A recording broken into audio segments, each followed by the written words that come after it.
beginning to solidify and make some decisions on our freshmen.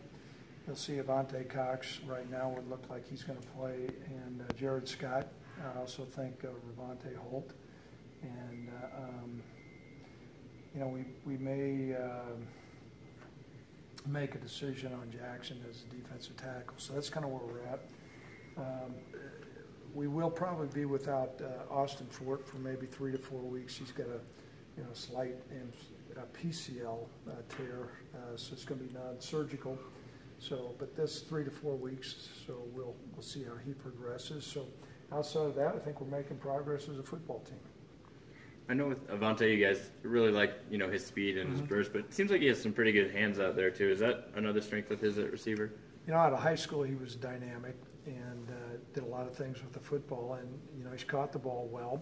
I think he's learning more of a passing tree and what things to do. And as a player becomes more comfortable with that, he's going to become more comfortable with his physical abilities, and he's got great speed and good acceleration. So we're excited about playing him.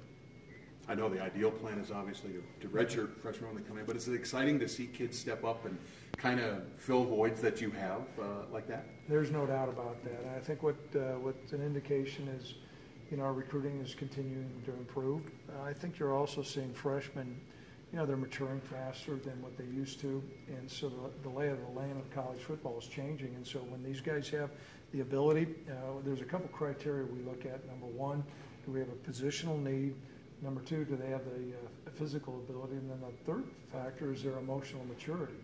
And so if all those three are yes, we're in it to win it. And so our thought process is if they can help us win right now, we're going to play them. You've mentioned Jared Scott a few times. What have you seen in his ability specifically that's kind of brought him along?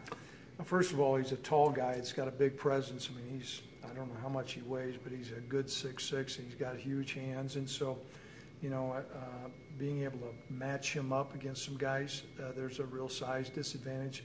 He's got excellent hand-eye coordination, and I think he's got XXX hands or whatever, something like that. He made a one-hand catch the other day that was really outstanding, and I think we were looking at playing him, and when he did that, it was a big play.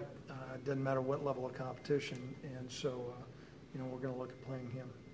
I think you said ideally 3 to 4 true freshmen being out there this year. Do you, the three or four you mentioned today, could you see a few more being in the mix as well? There's probably a couple guys that I didn't mention, and so like I said, I think it's an indication that our program's getting better, and we're not playing these guys out of desperation. We're playing these guys because we feel like they can help us win. Coach, another area seems to be depth. I mean, whether it's the defensive line, secondary. Now in your fourth year, it seems like the depth is really starting to show. That's a good observation. As a head coach, you'd always like to have more, but there's no doubt certain positions we have more players where before we were just looking for starters. I don't think we're a completely mature program yet, but in our fourth year, we've got a recruiting model that we feel really comfortable with, and so we have more depth than what we've had, and we're in hopes that shows up on special teams as well.